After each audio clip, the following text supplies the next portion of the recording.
안녕하십니까. 현재 태풍 8호 바비가 발생했는데요. 문제는 태풍 8호 바비가 한반도로 온다는 얘기가 있습니다. 그래서 이번 시간에는 태풍 8호 바비의 위치가 어디이고 그리고 어떠한 경로로 우리나라로 오게 될지 알아보겠습니다. 그러면 가장 먼저 태풍 8호 바비의 현황입니다. 지금 중심기압은 1200헥토파스칼로 굉장히 약한 수용급 태풍입니다. 원래 태풍이라는 것은 초속 17 혹은 18m/s가 넘으면은 이 자격을 주는데요. 지금 이 태풍은 이제 막 18m를 넘으면서 방금 전에 태풍이라는 이름으로 명명이 된 것입니다. 이에 따라서 현재는 매우 약한 태풍이지만 앞으로 매우 강하게 발달할 가능성이 높습니다. 현재 이동 속도는 시속 27km로 상당히 빠른 속도이고요. 그리고 현재 이동하는 방향은 북포서진입니다. 즉 이렇게 있으면은 이쪽 방향으로 현재 시속 27km로 이동한다는 얘기로 볼 수가 있습니다. 그리고 이번 시간에는 가장 중요한 태풍 경로입니다. 여기서 주황색 선은 바로 미국에서 발표한 거고 우리나라는 검은색, 일본은 빨간색입니다. 현재 우리나라하고 일본은 상당히 비슷한 경로로 보고 있지만 미국에서는 좀 다르게 우리나라 전남 남해안을 관통한다고 보고 있습니다. 즉 우리나라하고 일본에서는 여수 부근으로 곧장 온다고 보고 있지만 미국에서는 약간 좀 서쪽에서 북상한다 보고 있고, 다만 똑같은 것은 태풍이 모두 우리나라 내륙으로 온다는 점입니다. 이렇게 대만에서 현재 발달하고 있는 태풍이 점차 일본으로 가려는 것처럼 보이다가 갑자기 확 꺾어서 한반도 내륙을 관통한다고 보고 있습니다. 그래서 이에 따라서 현재 태풍 8호 바비는 한반도로 올 가능성이 매우 높은 태풍입니다. 그래서 앞으로도 계속 예의주시해야 되는데요. 문제는 제가 일전에도 한번 강의했었지만 태풍이 한반도 내륙을 오게 되면은 가장 위험한 곳은 강원도 동해안하고 지리산 부근입니다. 그 이유는 태풍이 북상하게 되면은 반시계 방향으로 기류를 유도하는데, 태풍이 내륙으로 돌게 되면은 강한 동풍이 곧장 우리나라로 불에 따라 태풍 영향권이 아닌 강원도 동해안 지역을 중심으로 아주 많은 비가 올 수가 있습니다. 그래서 만약에 태풍 8호 바비가 아까와 같은 경로로 북상하게 된다면은 태풍의 중심지에 드는 이곳도 중요하지만 강원도 동해안 지역에서는 집중호우에 대한 대비가 필요해 보입니다. 현재 여기 있는 것이 바로 태풍 8호 바비인데요. 잘 보시면은 태풍의 서쪽력은 굉장히 부실하고 태풍의 오른쪽 부근이 굉장히 강한 모습을 볼 수 있습니다. 그 이유는 태풍이란 것은 아까 말씀드린 것처럼 이렇게 바람 방향이 북서풍인데요. 대만을 지나가다 보면은 이 대만 중앙에 높은 산이 있음에 따라 이 강한 북서풍이 이 산을 넘은 과정에서 폐쇄성이 나타나면서 굉장히 고온 건조해진 것입니다. 그래서 이러한 고온 건조해진 공기가 건조력으로 작용하면서 태풍의 서쪽 부근을 상당히 약하게 만든 것입니다. 현재 이러한 점이 태풍의 발달을 잠깐 늦추고는 있지만 앞으로 태풍의 중심이 점차 북상이 되면은 대만 쪽에서 들어오는 건조력을 끊기고 바다에서의 높은 수온과 만나면서 빠르게 발달하면서 한반도로 올 것으로 보입니다. 그래서 앞으로 대만을 지나가면서 태풍의 경로가 어떤지 그리고 태풍의 강도가 얼마나 빠르게 발달하는지를 감시할 필요가 있어 보입니다. 그러면 태풍이 얼마나 발달할 수 있는지 바다수온을 보겠습니다. 지금 이 영상은 8월 17일, 즉 제가 가장 최근 자료를 가져온 것인데요. 여기 있는 검사선이 바로 28도가 넘은 곳이고 28도가 넘는 곳 아래서는 여기가 30도, 여기는 26도라고 보면 될 것 같습니다. 지금 한반도 부근의 수온이 굉장히 빨리 올라왔습니다. 저번에 태풍 장미 때만 해도 서해상의 수온이 굉장히 낮았는데요. 지금은 이곳 양지방에서 들어온 담수가 유입됨에 따라 해수온이 빠르게 증가하면서 지금 서해상에서도 상당히 높은 수온대를 보이고 있습니다. 이에 따라서 태풍이 한반도로 온다고 할지라도 약화되지 않고 곧장 강한 세력을 유지한 채 올 것으로 보여서 아주 각별한 감시가 필요해 보이는 겁니다.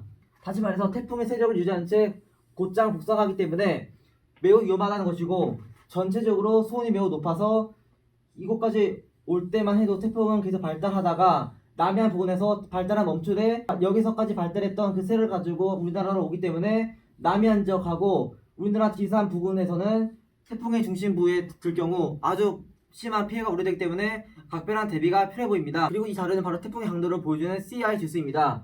여기 보시면은 CI 지수가 높다는 것은 초강력을 말하고 CI 지수가 낮으면은 약한 태풍을 말합니다. 지금 태풍은 아직까지는 약한 단계로, 즉 이제 막 발생했기 때문에 CI 지수가 2.3을 보이고 있지만 앞으로 태풍이 점차 대만을 벗어나게 되고 아까 봤던 높은 수온을 지나게 되면은 태풍이 곧장 발달해서 예상되는 바로는 CI 지수가 약 7.0까지는 갈 것으로 보입니다. 지금까지는 약한 태풍이라 칠지라도 내일이나 모레 되면 이렇게 계단식으로 급발달할 것으로 보이기 때문에 각별한 감시가 필요해 보이는 것이고요. 더 중요한 것은 바로 연대 시점입니다. 태풍이라는 것은 후산성 저기압이어서 상층과 하층 간의 바람 시야가 매우 크게 되면은 잔울이 분산되면서 태풍의 발달이 늦어집니다. 그래서 태풍이라는 것은 연대 시야가 매우 크게 되면은 발달이 늦어지거나 약화, 연대 시야가 작아지면은 아주 크게 발달할 수 있습니다. 지금 보시면은 이거 태풍이 있는 곳에서는 연대 시야가 상당히 약하기 때문에 연대 시야에 의한 약간 없을 것으로 보이지만 이 태풍이 점차 대만을 벗어나면은 건조역에 대한 간섭도 줄어들면서 이곳에서 아주 빠른 속도로 급발달할 것으로 보입니다. 그래서 앞으로 태풍 바비가 동중국해에 들어오게 되면은 얼마나 발달할지를 예의주시할 필요가 있어 보이고요. 여기서 얼마나 발달하느냐에 따라 기압계가 바뀌면서 태풍 경로도 바뀔 수 있기 때문에 계속 예의주시를 해야 됩니다. 그러면 기상 모델의 결과를 보겠습니다. 이 영상은 바로 미국 GFS 영상인데요. 추천은 GFS라고 밝히겠습니다. 태풍이 올 것 같은 시기는 바로 8월 26일에서 8월 27일로 즉 다음 주 수요일에서 다음 주 목요일 사이입니다. 그 말은 아직까지도 기간이 많기 때문에 태풍 경로는 언제든지 바뀔 수 있습니다. 그래서 지금까지 태풍이 이렇게 온다 치지만 갑자기 이렇게 갈 수도 있거나 중부로 갈 수도 있기 때문에 앞으로 3일 동안 태풍의 경로를 매우 자세하게 봐야 됩니다.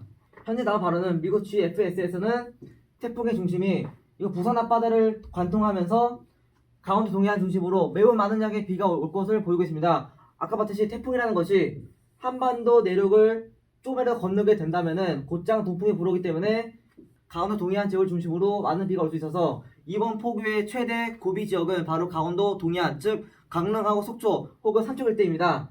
그 말은 태풍의 중심지 자체도 매우 위험하지만 동풍이나 변수 때문에 태풍의 중심지가 아니어도 위험할 수 있다는 점을 반드시 알아두시기 바랍니다. 지금 이 영상은 수중이 영상입니다. 여기 보시는 것이 바로 태풍 바비인데요. 오른쪽 부분은 아주 빠르게 발달하고 있지만 반면에 태풍 서쪽 부분은 아까 말했듯이 공기덩어리가 대만에 있는 산을 넘으면서 고온 건조해지면서 구름대가 사라지는 걸 볼 수 있습니다. 이것이 현재 태풍의 건조력을 작용하고 있고 앞으로 태풍이 곧장 북상하면은 이 건조력에 대한 간섭이 없어짐에 따라 빠르게 발달할 수 있다고 보고 있고 지금 보시면은 이 선이 바로 정체전선인데요. 이 정체전선이 남쪽으로 내려간다는 것은 바로 북태평양 고기압이 수축하고 있다는 것입니다. 그 말은 원래 보통 여름철에는 북태평양 고기압이 있기 때문에 태풍이 오지 못하지만 이 고기압이 점차 수축하면서 태풍의 길목이 열리기 때문에 앞으로 태풍 자체가 한반도로 올 수 있다는 점을 보여주는 것입니다. 그래서 앞으로 태풍 바비가 얼마나 발달하느냐에 따라 북태평양 고기압의 위치와 강도도 바뀔 수 있어서 태풍의 경로도 달라지기 때문에 그래서 앞으로 태풍 바비가 얼마나 강할지 그리고 얼마나 빠르게 이동할지를 봐야 한다는 것입니다. 마지막으로 501교도입니다. 이 영상의 추천은 바로 기상청 날씨 누리이고요. 아까 봤던 모든 위성 영상도 다 기상청 날씨 누리에서 가졌다는 점을 알아두시기 바랍니다. 지금 이 선이 바로 북태평양 고기압의 가장자리인데요. 지금 태풍 바비가 여기 있고 500에서도 보일 정도로 현재 키가 매우 커지고 있습니다. 앞으로 태풍 바비가 발달함에 따라 500에서도 등압선이 점점 많아질 것인데요. 그 말은 지구가 점차 하강하면서 태풍의 이동 속도는 북쪽으로 갈수록 점차 감소할 것입니다. 근데 이렇게 감소한 태풍은 쭉 늘어지는 게 아니라 여기서 발달을 하면서 점차 북쪽에 있는 상층 제트를 남하시킴에 따라 앞으로 태풍이 한반도로 오게 되면은 여기 있는 상층 제트와 만나면서 빠르게 이동하기 때문에 그나마 다행인 것입니다. 만약이라도 태풍의 이동 속도가 느리게 될 경우 저번에 태풍 루사처럼 될 수 있기 때문에 앞으로 태풍의 경로가 이렇게 올 때 상층 제트의 위치가 어디냐에 따라서도 한반도에서의 태풍 이동 속도가 달라지기 때문에 이 점도 이해해 주셔야 되는 것입니다. 그래서 앞으로의 변수는 바로 태풍의 강도에 따른 북태평양 고기압의 위치와 강도 그리고 이에 따른 태풍의 경로의 변경 가능성이 매우 중요하다는 것이고 또한 중요한 것은 바로 지금 현재 이곳 부근에서도 강한 저기압이 발달하고 있는데요. 이 저기압이 또 태풍으로 발달하게 되면은 이 저기압의 이동 경로하고 속도에 따라서도 이 바비하고 어떻게 사고를 작용할지도 매우 중요한 것입니다. 그래서 지금 이 브리핑은 처음이기 때문에 많은 변수가 있지만 앞으로 월요일이나 화요일쯤 되면은 가닥이 잡혀서 앞으로 발표되는 기상청 자료를 참고하시기 바랍니다. 그럼 이상으로 태풍 바비에 대한 첫 브리핑이었습니다. 구독과 좋아요 눌러주시면 감사하겠습니다. 감사합니다.